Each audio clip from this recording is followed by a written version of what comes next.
Untuk saya ngerasain ya, Iya, perasaan iya. Heeh. saya merasa itu dihambat. Kan itu namanya juga perasaan ya. Hmm.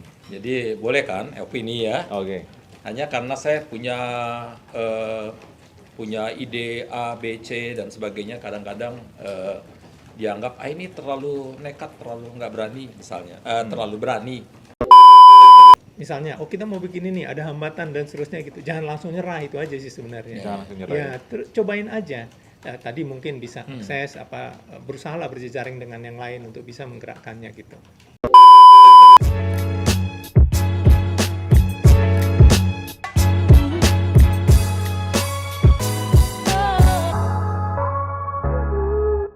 Halo teman-teman Opini BRT, kali ini kita ketemu lagi dengan ada Pak Pendeta Wiruspati dan juga di sini ada Bang Jeffrey Samosir. Kedua sosok di kiri dan kanan saya ini adalah orang-orang yang memang concern sama pengembangan anak muda di gereja. Jadi ada banyak hal yang mereka sudah alami juga dan mereka lakukan untuk kemajuan pelayanan di gereja dan untuk masa depan anak muda sendiri gitu. Nah, kita ngobrol-ngobrol dulu kali ini. Sebenarnya kita mau ngobrolnya tentang hubungan gereja dan anak muda. Karena anak muda itu seringnya kebanyakan gereja nggak pernah dukung saya, nggak pernah mau bantu saya untuk lakukan ini dan ini gitu. Nah, sementara ada banyak orang sebenarnya di gereja yang melakukan itu, memberikan dukungan yang sangat totally gitu untuk pengembangan gereja dan untuk kemajuan anak muda ini gitu. Nah, kita langsung aja ngobrol nih sama Pak Pendeta Wiruspati. Pak, saya langsung nih Pak ya, jadi nggak usah pakai basa-basi ya. Boleh. Pak, Asal jangan sampai yang nonton bilang, nah itu dia dulu yang menghalangi gue. Pak, dulu waktu muda, Bapak kan pelayanan di gereja juga kan? Atau Ya, gimana? gereja juga, Di gereja juga ya? di luar juga. Di luar juga ya? Bang Jeffrey juga ya? Nah, saya lebih banyak dulu di kampus. Oh, di kampus ya banyak kan ya? Tapi pada akhirnya memang lebih banyak aktif di gereja ya? Setelah bekerja, banyak jadi kayak semacam mentor bagi anak-anak muda di GKI Maulana Yusuf ya? Kalau ada yang merasa dimentorin. Oh, itu pasti mereka merasa dimentorin gitu. Nah, Banyak, aku pasti banyak. mau tanya-tanya dulu nih sama Pak 7 Pati juta mungkin. orang. 7 juta orang ya? Lebih Pak, kemarin 10 Pak katanya. Oh, iya, iya. Oke. Nah, Pak, kalau Bapak dulu waktu pemuda gitu, Bapak ngerasain nggak sih seperti yang kayak zaman sekarang nih? Banyak anak-anak muda tuh ngerasa mereka tidak dukung oleh gereja dalam melakukan kegiatan pelayanan, mereka dihambat gitu. Nah, Bapak ngerasain nggak seperti itu? Atau jangan-jangan ini cuma asumsi gitu, Pak? Atau memang ini siklus yang memang terus berjalan seperti itu gitu? Nah, saya ngerasain kok Ngerasain ya, Pak? dihambat oleh gereja waktu itu ya. Oh, dihambat ya, Pak? Coba Iya. sekali lagi, Pak, dihambat ya? Dihambat, ya. Untuk saya ngerasain ya, perasaan Iya. saya merasa itu dihambat. Kan itu namanya juga perasaan ya. Jadi boleh kan opini ya. Oke. Hanya karena saya punya ide A, B, C dan sebagainya kadang-kadang dianggap ini terlalu nekat, terlalu nggak berani misalnya, terlalu berani. Misalnya dulu saya bilang, yuk saya mau ajak anak-anak ini jangan cuman camping-campingnya di tempat hotel-hotel mewah, tempat-tempat mewah. Anak-anak ini mesti belajar camping di gunung, di tengah-tengah pedesaan, di kampung-kampung. Yuk, kebetulan saya juga dulu orang yang suka camping kan. Saya ajak, wah mereka bilang apa-apa nih, wah ini nggak boleh dan sebagainya. Mereka malah bilang, kita cuma kasih dana sekian juta, pokoknya kita nggak ada dana kalau maksudnya mau menghalangi supaya nggak perlu bilang. Nggak usah pergi ke situ lah, kalau memang di tempat yang bagus, ya bagus nggak apa-apa lah, kan gitu ya. Tapi saya bilang, berapa kalian punya yang kasih anggarannya? Sekian, oke sisanya nanti saya cari. Saya nggak pusing, malah saya senang kalau dihambat-hambat gitu kan saya tertantang untuk berinovasi dan melakukan sesuatu yang nyeleneh gitulah ya. Ya akhirnya saya cari dana sendiri dengan segala macam malah lebih. Lalu kemudian bisa sewa bus, tapi masa ke gunung naik bus? Kan saya bawa sewa truk tronton. Diributin lagi, apa nih, masa mau camping anak saya nggak biasa naik truk. Mestinya kan naik bus. Namanya anak-anak orang kaya kan. Iya. Nggak bisa ya, saya bilang enggak. Kalau mau camping mana ada bus sampai di puncak sana kan gitu ya. Semua pakai tronton kan gitu. Udah bagus saya pakai tronton bukan truk sampah. Saya bilang. Jadi akhirnya kita pergi berangkat dan sebagainya, pergi ke kampung-kampung mereka melayani sana sini. Tapi intinya memang banyak sekali untuk saya itu penghalang pada masa itu ya. Tapi ibu saya mengatakan Itu bukan halangan, orang tua kan mikirnya jauh, hati-hati bahayanya. Ini kita kan terlalu emosional juga. Kadang-kadang kita harus memikirkan apa yang mereka takutkan juga. Jadi waktu itu sih saya merasa itu penghalang, tetapi setelah udah lebih senior gitu ya, saya malah oke, seharusnya saya juga memikirkan apa yang ketakutan mereka ya, kecemasan mereka yang mungkin ketika itu saya nggak pikirin, kan gitu ya, jadi lebih wise. Kan gitu. Ya, kita mesti mempertemukan, duduk bersama. Apa sih yang you takutkan? Apa yang gimana kita cari solusi bersama gitu. Begitu kira-kira. Gitu ya Pak. Jadi jantungnya udah mulai agak ini ya Pak, udah agak-agak. Nah, tapi artinya memang seharusnya untuk saya belajar, bukan saja saya harus memahami mereka yang dulu, tetapi saya juga harus belajar setelah saya di sini. Saya pun harus memahami anak-anak muda itu juga. Iya ya. Bahwa mereka punya ide-ide inovatif yang kadang-kadang di luar pikiran kita yang mestinya kita terima, kan gitu ya. Jangan langsung bilang jangan ini jangan itu, kadang-kadang kita kan nggak ketika saya usia senior begini, kadang-kadang saya justru menjadi senior yang dulu ini saya mengulang sejarah yang lalu, Oke. justru menjadi penghambat juga kira-kira gitu, hanya karena nggak mau mendengar.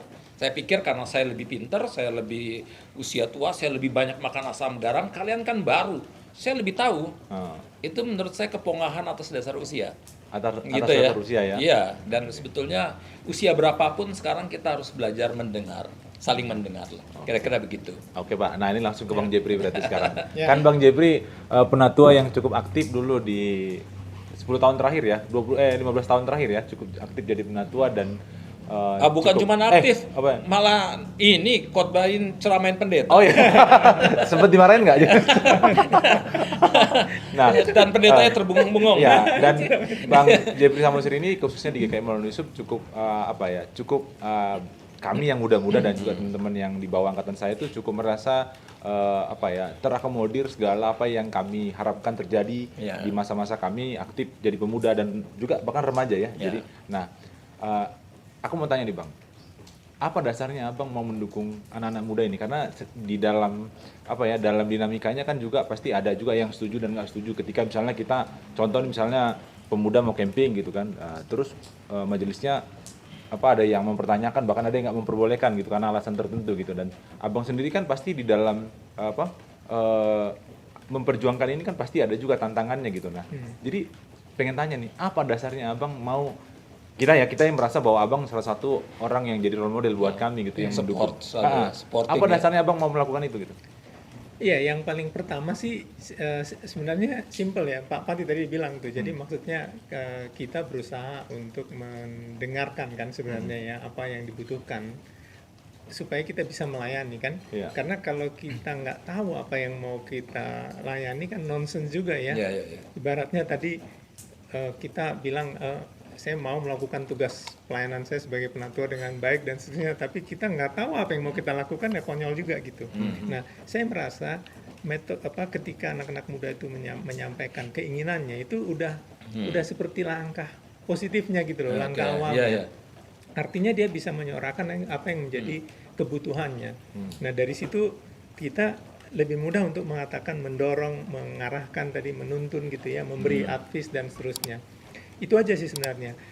Lalu dasar yang tentu yang lebih penting memang di balik itu semua adalah karena percaya kan masa depan ada di mereka. Estafetnya harus diserahkan ke mereka Iya, ya. harus yang meneruskan. Saya terinspirasi dengan kata-kata Bang Onyek sebenarnya ya, yang selalu bilang maksudnya menyiapkan penjaga gereja gitu ya, dalam konteks kecil kita, lingkup kecil kita Melon Yusuf. Ya. Kita harus selalu menyiapkan siapa yang akan menjadi penjaga Melon Yusuf. Bukan berarti harus tinggal di situ maksudnya. Penjaga values-nya yang akan membawa dan sebagainya itu kan maksudnya ya. Siapa yang akan meneruskan nilai itu ya anak-anak muda kan ya, yang lebih muda dari kita mestinya. Ya kan? Nah, kalau kita bisa memfasilitasi mereka untuk tumbuh, memfasilitasi mereka untuk menemukan apa yang menjadi yang paling dia pengen kerjain gitu ya, yang pengen nurusin, ya tugas kita itu aja sebenarnya. Udah beres tugas kita, kira-kira begitu ya. Tugas kita udah beres. Nah, tapi di luar itu memang kalau saya kaitkan juga kemarin dulu dengan Pak Pati kan menginitiate leadership. Saya kira Pak Pati kan yang waktu maksudnya yang encourage kita semua untuk bilang bahwa kita harus siapkan pemuda. Waktu itu sebenarnya kita dalam tanda petik ini agak prihatin dengan kondisi kita sebagai yang lebih senior. Tapi Pak Wati ingatkan kita sebenarnya yang lebih perlu kita bangun itu justru yang muda, karena mereka yang bakal nanti gitu kan ya. Nah itulah waktu itu kita bikin leadership ya, 2004 start menyiapkan leadership development program. Namanya waktu itu bukan apa namanya LDP mungkin belakangan, tapi pokoknya leadership training namanya. Leadership training ya. Leadership training. Apa? Cuman saya ingat istilah Pak Pati sederhana, buka kunci. Itu ya istilah Pak Pati yang ini ya, men-trigger gitu ya bilangnya ya. Tugas kita nggak usah jauh-jauh deh, trigger supaya anak muda menemukan apa yang jadi passionnya dia gitu melalui aktivitas itu. Karena kalau udah ketemu, bayangin kita dia membandingkan juga mungkin dengan kita semua yang bisa menemukan apa yang jadi passion kita bisa bergerak sendiri. Tentu dengan tentuan berkat Tuhan ya, bisa bergerak sendiri. Asal kita udah ketemu, oh ini loh saya pengen di sini gitu. Tapi tadi ada yang bagus loh. Apa tuh Pak? Sar, aku tambahin ya. Itu yang tadi Pak Jeffrey ngomongin, kita harus punya semacam trust pada pemuda itu. Ya. Karena kalau kita nggak mulai dari trust kepada pemuda, kita nggak akan pernah memberikan kepada mereka satu kepercayaan untuk melakukan A, B, C, D, E, F kan gitu ya. Tapi Pak, jadi itu potong dulu. Langkah bagus banget itu. Trust itu kan nggak mudah Pak untuk diberikan gitu loh. Nah berarti kan harus siap salah berarti kan, maksudnya siap. Oh iya. Apakah itu udah Bapak hitung gitu? Apakah itu udah Bang hitung gitu? Maksudnya kalau misalnya oke, saya dukung nih teman-teman untuk ini. Nah, ketika misalnya mereka melakukan lalu misalnya katakanlah ada kasus atau yang mereka lakukan itu jadi berdampak buruk misalnya gitu, sudah hitung? Kan ada tuntunan itu kan? Oh jadi iya. Pertama adalah kasih trust dulu kepada, percayakanlah. Mereka akan lakukan, mereka juga bukan orang bodoh. Kan gitu ya. Kadang-kadang yang kita bilang kesalahan-kesalahan itu hal-hal minor-minor aja. Yang simple-simple yang sebetulnya itu bisa ini. Bahkan kadang-kadang kalau ada orang salah ya, misalnya gini, saya pendeta senior di Maulana Yusuf, banyak junior. Saya tahu itu keputusannya salah. Ini salah nih, saya diemin aja. Kenapa? Ya harus belajar melalui kesalahan yang you lakukan. Karena kalau saya kasih tahu ini salah, ya dia nggak akan pernah belajar. Ya. Saya biarin aja nggak apa-apa. Nanti kalau dia bilang, kalau tiba-tiba mereka bilang, Pak Pati tadi salah ya, ya udah kamu udah tahu sendiri, kan gitu. Karena kalau saya tetap lalu intervensi terus, dia nggak akan pernah belajar sesuatu kan. Saya harus belajar trust untuk dia, karena saya mengalami ketika dulu saya datang, misalnya di Maulana Yusuf kan sendirian, anak muda sendirian. Dia orang lain udah pada tua sendiri semuanya. Yang di atas saya ya pendeta 10 tahun di atas saya, pendeta Yahya Purwanto. Saya kan muda banget kan gitu ya. Saya dipaksa untuk berkembang di tengah situasi yang seperti itu ya. Mereka trust ke saya kan gitu ya. Saya lakukan kesalahan banyak sekali. Tetapi kan kesalahan minor sebetulnya yang memang, tapi dari situ saya sendiri belajar. Mengalami kegagalan, mengalami kesulitan dan sebagainya. Tapi ketika orang memberikan kepada saya trust, saya dipaksa untuk berkembang lebih cepat daripada yang ini kan. Jadi itu menurut saya itu kata kunci yang sangat bagus itu ya. Trust yang kita berikan kepada ini. Jadi kalau bagi saya adalah itu seperti kalau ada mobil tuh mogok, kita dorong dikit aja. Tiba-tiba begitu dia jalan, kita diamin, dia udah langsung bisa ngebut. Ya. Dan kita butuh orang-orang yang cuma didorong sedikit aja udah langsung jalan. Langsung ngebut gitu. Betul, ngebut. Bahkan lebih ngebut dengan kita pikirkan ternyata lebih cepat dari yang kita perkirakan. Gitu ya. Karena dia punya potensi yang ternyata hanya mogok, hanya dibutuhkan sedikit motivasi aja. Trust lah, kan gitu ya. Jadi kalau gitu sebenarnya dengan kata lain anak muda ini nggak perlu lah ya ngerasa bahwa mereka tidak didukung gitu. Atau mungkin ada juga Pak ya teman-teman yang mungkin memang bergereja di gereja tertentu mungkin yang memang tidak mendapatkan support dari gerejanya sendiri, dari majelis jemaatnya di situ gitu. Nah ini gimana nih kalau buat orang-orang seperti itu kira-kira Bang Jeffrey nih kira-kira apa yang harusnya mereka lakukan gitu loh supaya dalam rangka ini artinya mengembangkan gereja, mengembangkan kualitas pelayanannya gitu. Ya.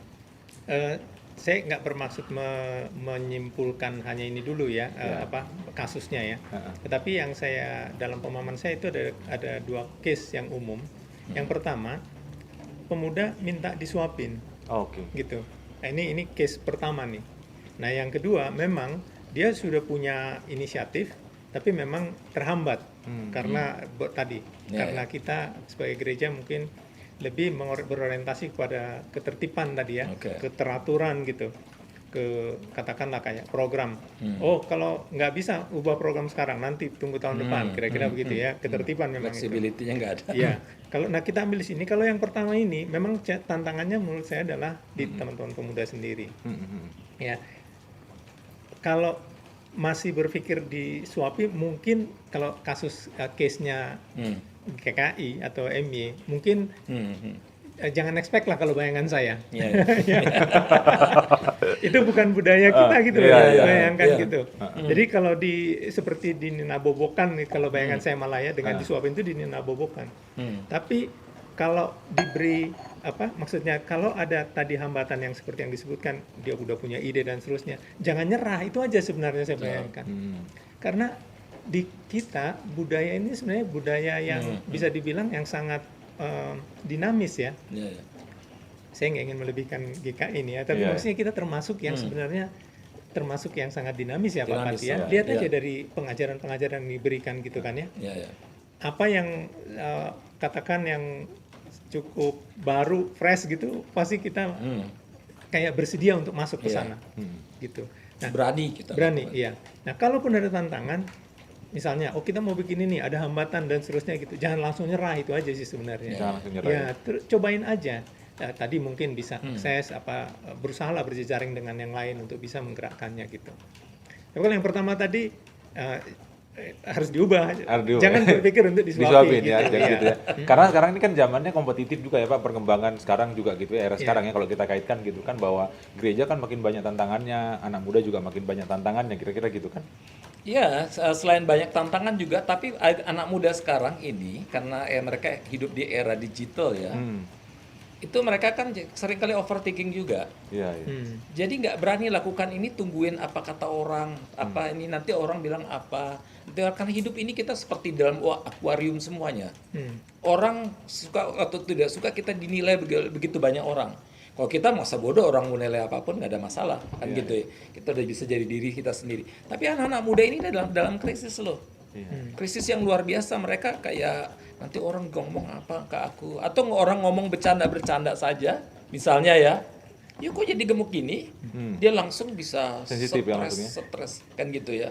Kok yuk jadi jerawatan, untuk kita hal biasa aja biarin kan gitu, tadi kurang tidur, itu dia bisa langsung hilang kan gitu ya.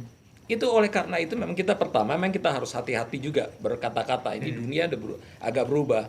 Tapi sisi lain kita memang mesti ingatkan kepada anak-anak muda juga, yuk jadilah diri sendiri, nggak usah mikirin apa yang kata orang. Kadang-kadang kita perlu istilahnya hidup di dalam satu lingkungan yang namanya kompartemen kita nggak peduli sama orang lain, apapun yang mereka terjadi, yang penting kita udah merasa tenang dan sebagainya.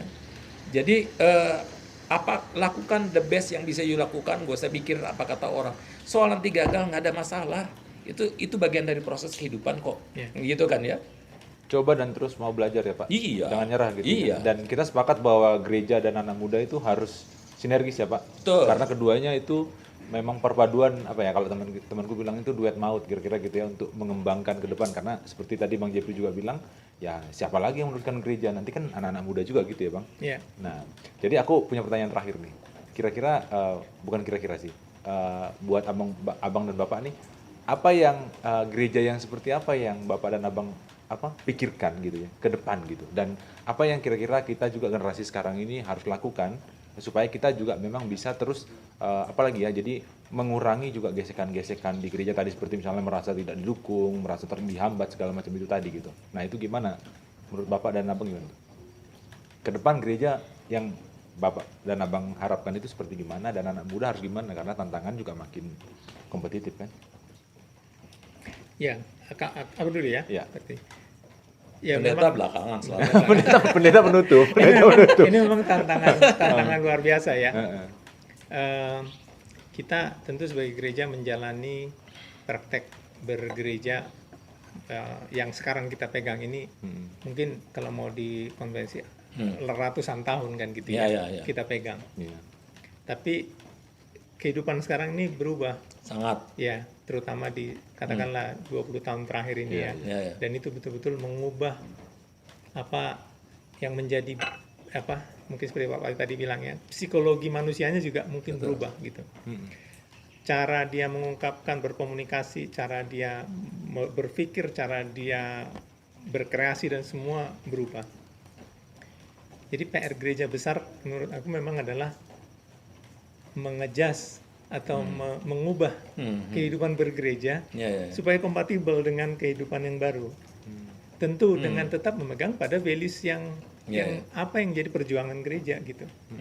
Tapi berharap praktek-praktek bergereja itu bisa berlaku untuk generasi sekarang, menurut saya agak nonsens gitu. Betul. Ya, mungkin nggak sekarang ya, tapi 10 tahun lagi bisa jadi benar-benar itu udah fully nggak kompatibel, udah nggak kompatibel sama harus sekali. Harus fleksibel lah ya, harus gitu ya. Harus Fleksibilitasnya harus mengubah, diubah ya. Ya harus mengubah. Jadi kita harus mendiscover itu. Kita harus menemukan seperti apa praktek bergereja yang akan kompatibel dengan kehidupan sekarang, yang sudah dipengaruhi oleh teknologi kehidupan sehari-hari kita gitu ya.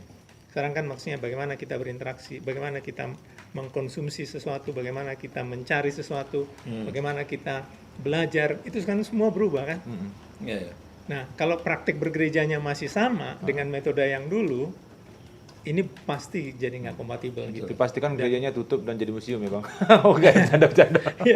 Ya, paling tidak gedungnya itu. Gedungnya jadi museum kan. Ya, mungkin saja. Mungkin aja. Nah, itu PR besar kita sebagai gereja, dan di saat yang sama untuk menemukan itu memang seperti kamu bilang tadi, kita harus kerja keras bersama dengan pemuda. Karena mereka lah yang tahu bahasa apa, kalau saya simplify bahasa ya.